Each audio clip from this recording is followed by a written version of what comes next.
동백꽃. 김유정. 오늘도 또 우리 수탉이 막 쫓기었다. 내가 점심을 먹고 나무를 하러 갈 양으로 나올 때이었다. 산으로 올라서려니까 등 뒤에서 푸드득 푸드득 하고 닭의 횟소리가 야단이다.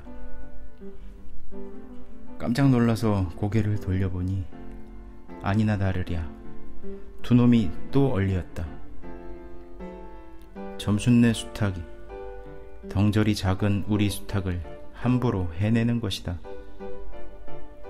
그것도 그냥 해내는 것이 아니라 푸드득하고 면두를 쪼고 물러섰다가 좀 사이를 두고 또 푸드득하고 모가지를 쪼았다.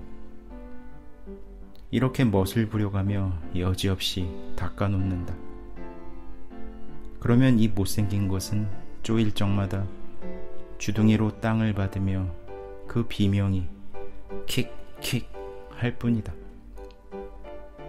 물론 미처 아물지도 않은 면두를 또 쪼이어 붉은 선혈이 뚝뚝 떨어진다. 이걸 가만히 내려다보자니 내 대강이가 터져서 피가 흐르는 것 같이 두 눈에 불이 번쩍 난다. 대뜸 지게 막대기를 메고 달려들어 점순내 닭을 후려칠까 하다가 생각을 고쳐먹고 헌매질로 떼어만 놓았다. 이번에도 점순이가 쌈을 붙여놨을 것이다. 바짝바짝 내 기를 올리느라고 그랬음에 틀림없을 것이다. 그놈의 계집애가 요새로 접어들어서 왜 나를 못 먹겠다고 그렇게 아르릉거리는지 모른다. 나흘 전 감자 조각만 하더라도 나는 저에게 조금도 잘못한 것은 없다. 계집애가 나무를 캐러 가면 갔지. 나 물타리 엮는데 생이질을 하는 것은 다 뭐냐. 그것도 발소리를 죽여가지고 등 뒤로 살며시 와서 얘, 너 혼자만 일하니? 하고 긴치 않은 수작을 하는 것이다. 어제까지도 저와 나는 이야기도 잘 않고 서로 만나도 본 척만 척하고 이렇게 점잖게 지내던 터이련만 오늘에 갑자기 대견해졌으면 웬일인가. 항차 망하지만한 계집애가 남 일하는 놈 보고 그럼 혼자 하지 때로 하디? 내가 이렇게 내배앉는 소리를 하니까 너 일하기 좋니? 또는 한여름이나 되거든 하지 벌써 울타리를 하니? 잔소리를 두루 늘어놓다가 남이 들을까봐 손으로 입을 틀어막고는 그 속에서 깔깔댄다. 별로 우스울 것도 없는데 날씨가 풀리더니 이놈의 계집애가 미쳤나 하고 의심하였다. 게다가 조금 뒤에는 저희 집게를 할끔할끔 돌아보더니 행주치마의 속으로 꼈던 바른 손을 뽑아서 나의 턱 밑으로 불쑥 내미는 것이다. 언제 구웠는지 아직도 더운 김이 회 끼치는 굵은 감자 3개가 손에 뿌듯이 쥐었다. 네 집엔 이거 없지? 하고 생색 있는 큰 소리를 하고는 제가 준 것을 남이 알면 큰일 날 테니 여기서 얼른 먹어버리란다. 그리고 또 하는 소리가 너 봄감자가 맛있단다? 난 감자 안 먹는다. 내나 먹어라. 나는 고개도 돌리려 하지 않고 일하던 손으로 그 감자를 도로 어깨너머로 쓱 밀어버렸다. 그랬더니 그래도 가는 기색이 없고 뿐만 아니라 새근새근하고 심상치 않게 숨소리가 점점 거칠어진다. 이건 또 뭐야 싶어서 그때야 비로소 돌아다보니 나는 참으로 놀랐다. 우리가 이 동네에 들어온 것은 근 3년째 되어 오지만 여지껏 가무잡잡한 점순이의 얼굴이 이렇게까지 홍당무처럼 새빨개진 법이 없었다. 게다가 눈에 독을 올리고 한참 나를 요렇게 쏘아보더니 나중에는 눈물까지 어리는 것이 아니냐. 그리고 바구니를 다시 집어들더니 이를 꼭 악물고는 엎어질 듯 자빠질 듯 논둑으로 횡하니 달아나는 것이다. 어쩌다 동네 어른이 너 얼른 시집을 가야지 하고 웃으면 염려 마세요. 갈 때 되면 어련히 가려고. 이렇게 천연덕스리 받는 점순이었다. 본시 부끄러움을 타는 계집애도 아니거니와 또한 분하다고 눈에 눈물을 보일 얼병이도 아니다. 분하면 차라리 나의 등허리를 바구니로 한번 모지게 후려 때리고 달아날지언정. 그런데 고약한 그 꼴을 하고 가더니 그 뒤로는 나를 보면 잡아먹으려고 기를 복복 쓰는 것이다. 서로 주는 감자를 다 안 받아 먹은 것이 실례라 하면 주면 그냥 주었지. 너 집에 이거 없지?는 다 뭐냐. 그렇잖아도 저희는 마름이고 우리는 그 손에서 배제를 얻어 땅을 붙임으로 일상 굽신거린다. 우리가 이 마을에 들어와 집이 없어서 곤란으로 지낼 때 집터를 빌리고 그 위에 집을 또 짓도록 마련해 준 것도 점순네의 호의였다. 그리고 우리 어머니 아버지도 농사 때 양식이 딸리면 점순네한테 가서 부지런히 구워다 먹으면서 인품 그런 집은 다시 없으리라고 침이 마르도록 칭찬하곤 하는 것이다. 그러면서도 17씩이나 된 것들이 수근수근하고 붙어다니면 동네의 소문이 사납다고 주의를 시켜준 것도 또 어머니였다. 왜냐하면 내가 점순이하고 일을 저질렀다가는 점순네가 노할 것이고 그러면 우리는 땅도 떨어지고 집도 내쫓기고 하지 않으면 안 되는 까닭이었다. 그런데 이놈의 계집애가 까닭없이 기를 복복 쓰며 나를 말려 죽이려고 드는 것이다. 눈물을 흘리고 간 다음날 저녁나절이었다. 나무를 한 짐 잔뜩 지고 산을 내려오려니까 어디서 닭이 죽는 소리를 친다. 이곳 네 집에서 닭을 잡나 하고 점순네 울 뒤로 돌아보다가 나는 고만 두 눈이 둥그레졌다. 점순이가 저희 집 봉당에 홀로 걸터 앉았는데 이게 치마 앞에다 우리 씨암탉을 꼭 붙들어 놓고는 이놈의 닭! 죽어라! 죽어라! 이렇게 안방스레 패주는 것이 아닌가? 그것도 대가리나 치면 모른다마는 아주 알도 못 낳으라고 그 볼기짝개를 주먹으로 콕콕 쥐어박는 것이다. 나는 눈에 쌍심지가 오르고 사지가 부르르 떨렸으나 사방을 한번 휘돌아보고야 그제서 점순이 집에 아무도 없음을 알았다. 잡은 참지게 막대기를 들어 울타리의 중턱을 후려치며 이놈의 계집애 남의 닭 알 못 낳으라고 그러니? 하고 소리를 빽질렀다. 그러나 점순이는 조금도 놀라는 기색이 없고 그대로 의젓이 앉아서 제 닭 가지고 하듯이 또 죽어라 죽어라 하고 패는 것이다. 이걸 보면 내가 산에서 내려올 때를 겨냥해가지고 미리부터 닭을 잡아가지고 있다가 내 보란듯이 내 앞에 죄지르고 있음이 확실하다. 그러나 나는 그렇다고 남의 집에 뛰어들어가 계집애하고 싸울 수도 없는 노릇이고 형편이 썩 불리함을 알았다. 그래 닭이 맞을 적마다 지게막대기로 울타리를 후려칠 수밖에 별도리가 없다. 왜냐하면 울타리를 치면 칠수록 울섭이 물러앉으며 뼈대만 남기 때문이다. 허나 아무리 생각하여도 나만 믿지는 노릇이다. 어이 이년아, 남의 닭 아주 죽일 터이냐? 내가 도끼 눈을 뜨고 다시 꽥 호령을 하니까 그제서야 울타리께로 쪼르르 오더니 밖에 섰는 나의 머리를 겨누고 닭을 내팽개친다. 에이, 더럽다 더럽다. 더러운 걸 널더러 입대 끼고 있으랬니? 망할 계집애 년 같으니. 하고 나도 더럽단 듯이 울타리께를 횡하니 돌아내리며 약이 오를 대로 다 올랐다라고 하는 것은 암탉이 풍기는 서슬에 나의 이맛배기에다 물짓똥을 찍 갈겼는데 그걸 본다면 알집만 터졌을 뿐 아니라 골병은 단단히 든 듯 싶다.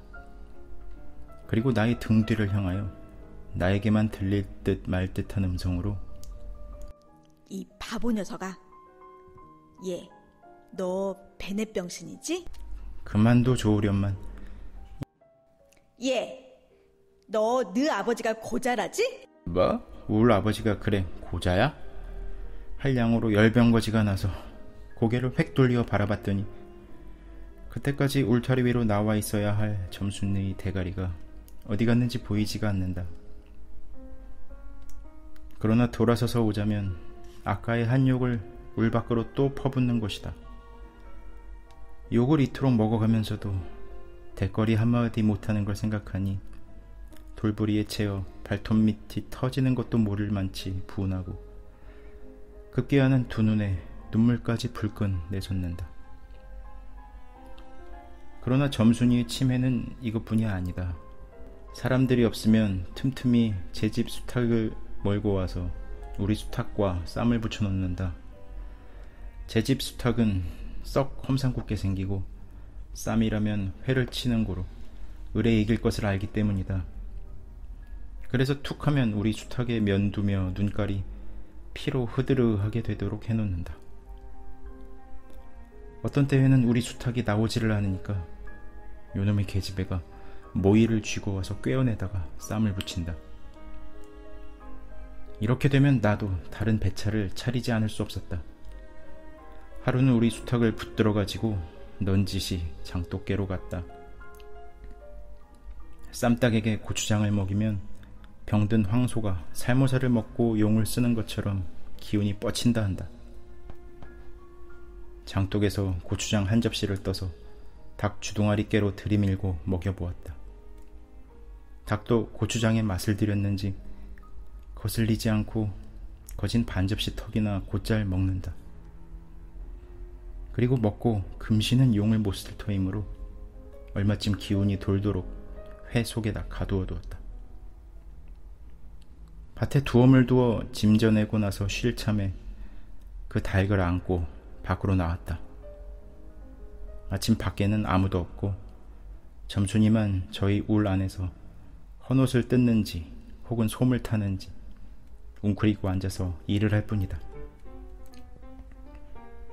나는 점순네 수탉이 노는 밭으로 가서 닭을 내려놓고 가만히 맥을 보았다.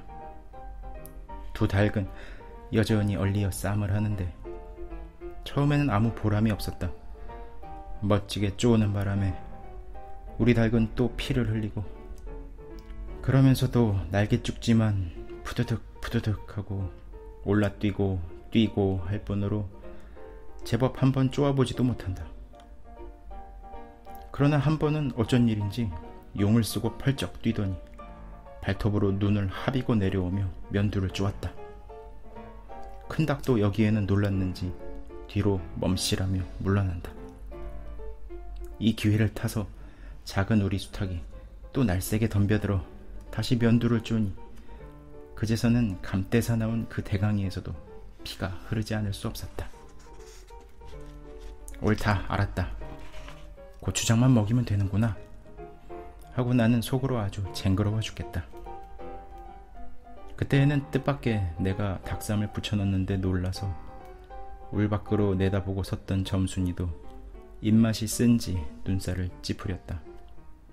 나는 두 손으로 볼기짝을 두드리며 연방 잘한다 잘한다 하고 신이 머리 끝까지 뻗치었다. 그러나 얼마 되지 않아서 나는 넋이 풀려 기둥같이 묵묵히 서 있게 되었다. 왜냐하면 큰 닭이 한번 쪼인 안가품으로 허들갑스레 연거푸 쪼는 서슬에 우리 수탉은 찔끔 못하고 막 곱는다. 이걸 보고서 이번에는 점순이가 깔깔거리고 되도록 이쪽에서 많이 들으라고 웃는 것이다. 나는 보다 못하여 덤벼들어서 우리 수탉을 붙들어 가지고 도로 집으로 들어왔다. 고추장을 좀 더 먹였더라면 좋았을걸. 너무 급하게 쌈을 붙인 것이 퍽 후회가 난다. 장독깨로 돌아와서 다시 턱 밑에 고추장을 들이댔다. 흥분으로 말미암아 그런지 당초에 먹지를 않는다. 나는 할 일 없이 닭을 반드시 눕히고 그 입에다 걸련 물부리를 물리었다. 그리고 고추장에 물을 타서 그 구멍으로 조금씩 들이부었다. 닭은 좀 괴로운지 킥킥하고 재채기를 하는 모양이나, 그러나 당장의 괴로움은 매일같이 피를 흘리는데 될 게 아니라 생각하였다. 그러나 한 두어 종지가량 고추장물을 먹이고 나서는 나는 고만 풀이 죽었다. 싱싱하던 닭이 왜 그런지 고개를 살며시 뒤틀고는 소나귀에서 뻗어지는 것이 아닌가. 아버지가 볼까 봐서 얼른 회에다 감추어 두었더니 오늘 아침에서야 겨우 정신이 든 모양 같다. 그랬던 걸 이렇게 오다 보니까 또 쌈을 붙여놓으니 이 망할 계집애가 필연 우리 집에 아무도 없는 틈을 타서 제가 들어와 회에서 꺼내 가지고 나간 것이 분명하다. 나는 다시 닭을 잡아가두고 염려스러우나 그렇다고 산으로 나무를 하러 가지 않을 수도 없는 형편이었다. 소나무 삭정이를 따며 가만히 생각해보니 암만 해도 고년의 목쟁이를 돌려놓고 싶다. 이번에 내려가면 망할년 등줄기를 한번 되게 후려치겠다 하고 공둥공둥 나무를 치고는 불이 나게 내려왔다. 거지 반 집에 다 내려와서 나는 호드기 소리를 듣고 발이 딱 멈추었다. 산기슭에 널려있는 굵은 바위돌 틈에 노란 동백꽃이 소보록하니 깔리었다. 그 틈에 끼어 앉아서 점순이가 청승마켓을이 호드기를 불고 있는 것이다. 그보다도 더 놀란 것은 그 앞에서 또 푸드득 푸드득 하고 들리는 닭의 횟소리다. 필연코 요년이 나의 약을 올리느라고 또 닭을 집어내다가 내가 내려올 길목에다 쌈을 시켜놓고 저는 그 앞에 앉아서 천연스레 호드기를 불고 있음에 틀림없으리라. 나는 약이 오를 대로 다 올라서 두 눈에서 불과 함께 눈물이 퍽 쏟아졌다. 나무찌개도 놀 새 없이 그대로 내동댕이 치고는 지게 막대기를 뻗치고 허둥허둥 달려들었다. 가까이 와보니 과연 나의 짐작대로 우리 수탉이 피를 흘리고 거의 빈사시경에 이르렀다. 닭도 달기려니와 그러함에도 불구하고 눈 하나 깜짝없이 그대로 앉아서 호두기만 부는 그 꼴에 더욱 치가 떨린다.